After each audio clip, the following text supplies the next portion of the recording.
Bom dia, hoje é dia 12 de agosto e vamos para o nosso devocional da manhã, em que eu leio Manhã e Noite de Charles Spurgeon. Mas antes, vamos começar com a nossa oração. Jesus, Pai querido, que o Senhor esteja presente do começo ao fim deste devocional, que o Senhor traga para essa live todos que precisam ouvir dessa reflexão sobre a sua palavra que se encontra no Salmo 97, versículo 1. Espírito Santo, se for necessário, que o Senhor traga qualquer palavra em minha boca. Agradeço por estar conosco nessa manhã. Amém, amém, amém. Então vamos lá para o nosso devocional da manhã, começando lendo a introdução da Salmos. Deixa eu pegá-la aqui. Cadê? Devocional. O livro dos Salmos, circunstância da escrita. Os Salmos não foram escritos numa mesa, foram escritos na vida. Cerca de 1000 anos separam o mais antigo, que é de Moisés, do mais recente, dos tempos do cativeiro. Davi escreveu a maior parte e escreveu fugindo em cavernas, chorando por um filho morto, confessando adultério e dançando durante a arca. Asaf, os filhos de Corá, Salomão e outros contribuíram, e há salmos anônimos, que talvez sejam os mais amados. São 150 cânticos divididos em 5 livros, e a igreja os tem cantado desde o princípio. Nosso Senhor citou os salmos na cruz, os apóstolos os citaram no púlpito, e os mártires os cantaram no fogo. Aqui está a diferença entre o livro e todos os outros. No restante da Escritura, Deus fala aos homens. Nos Salmos, o homem fala a Deus. E ainda assim é Deus que inspira as palavras. É como se o pai ensinasse o filho o que dizer ao pai. Que condescência! Ele nos dá até as palavras da nossa oração. Contribuição para a Bíblia. Os Salmos são a anatomia da alma do crente. Não há estado do coração humano que não tenha aqui sua voz. O jubilo, o pavor, a vergonha, a solidão, a ira contra a injustiça, o cansaço, a esperança. Este é o único livro do mundo em que o homem encontra o seu próprio gemido escrito antes dele gemer. E são, acima de tudo, cheios de Cristo.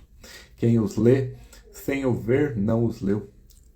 Ouve o 22º capítulo, 1000 anos antes da crucificação, e diz-me se não é a voz do Calvário: meu Deus, por que me abandonaste?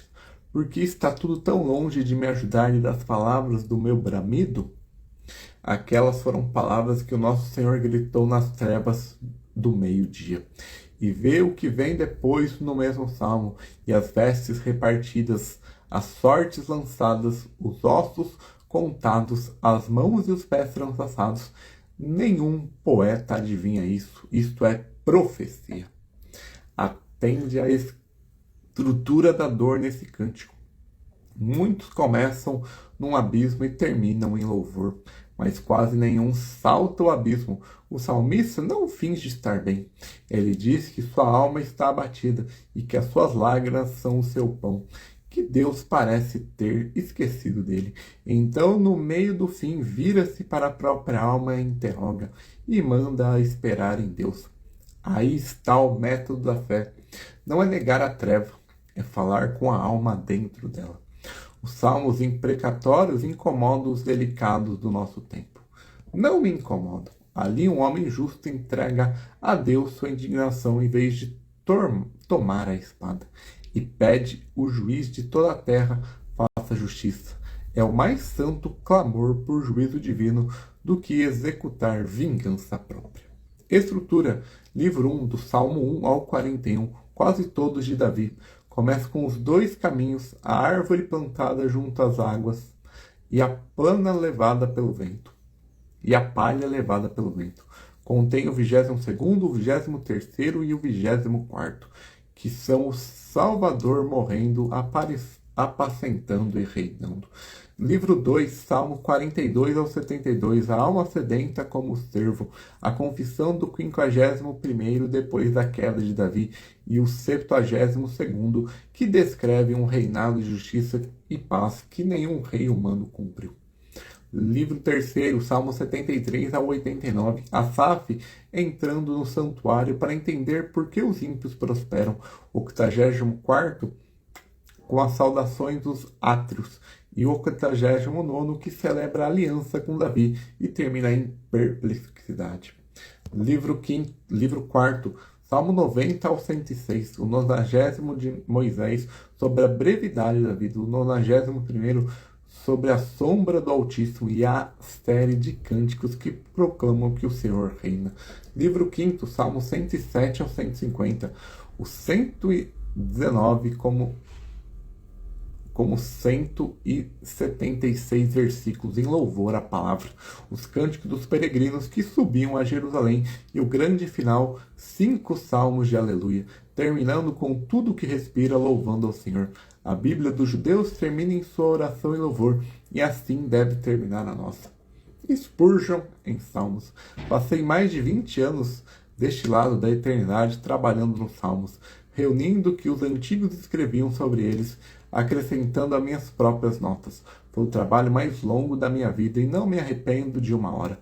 Muitas vezes escrevi aquelas páginas com dor nos ossos e com lágrimas no papel. E posso dizer que os salmos me ministravam mais do que eu jamais lhes ministrei. O 23º foi o meu travesseiro em cada enfermidade. Nota o pronome, o Senhor é o meu pastor. Costumava dizer ao meu povo que a doçura daquele versículo não está na palavra pastor, e sim na palavra meu. Um pastor em geral não consola ninguém. Um pastor que é meu enche a alma. O 42º Salmo pertence aos melancólicos, e eu sou um deles. Porque está batido a minha alma. Aprendi ali que o crente deve falar consigo mesmo em vez de escutar a si mesmo. Metade da nossa tristeza vem de ficar ouvindo o que a nossa alma diz, quando deveríamos tomar a palavra e ordenar-lhe que espere em Deus. E o Salmo 119 me ensinou a reverência pela Escritura. 176 versículos e quase todos falando da palavra, e nenhum deles cansado. Quando os homens da alta crítica começaram a cortar a Bíblia em pedaços, eu voltava a esse salmo e ficava firme. Uma geração que perde o apetite por esse cântico perderá depois o apetite pelo Evangelho. A soberania de Deus é o travesseiro sobre o qual o cristão descansa a sua cabeça. E essa é a introdução da Bíblia Spurgeon para o livro dos Salmos. Agora vamos ler o nosso devocional da manhã. Reina o Senhor, regozija-se a terra. Salmo 97, versículo 1. Enquanto essa bendita sentença for verdadeira, não há uma só causa para desassossego. No mundo, o poder do Senhor controla prontamente a ira dos perversos. Assim como a ira, seu amor revigora facilmente os pobres com misericórdia, como a terra com as chuvas. Majestade lampeja em clarões de fogo em meio à tempestade horripilantes. E a glória do Senhor é vista em sua majestade na queda dos impérios, na destruição dos tronos, em todos os nossos conflitos e tribulações. Podemos observar a mão do Rei Divino. Deus é Deus, Ele vê e ouve nossos problemas e lágrimas. Não esqueça, minha alma, em meio às suas dores. Para sempre Deus reina sobre tudo. No inferno, maus espíritos reconhecem como penúria sua supremacia incontestável. Quando tem permissão para perambular, o fazem com uma corrente em seu calcanhar. O freio está na boca de Pemote e o anzol da mandíbula do Leviatã. Os dardos da morte estão sobre o bloqueio do Senhor, e as prisões dos sepulcros têm o poder divino com a sua sentinela. A terrível vingança do juiz de toda a terra faz os inimigos se esconderem e tremerem, assim como cães no canil temem o chicote do caçador.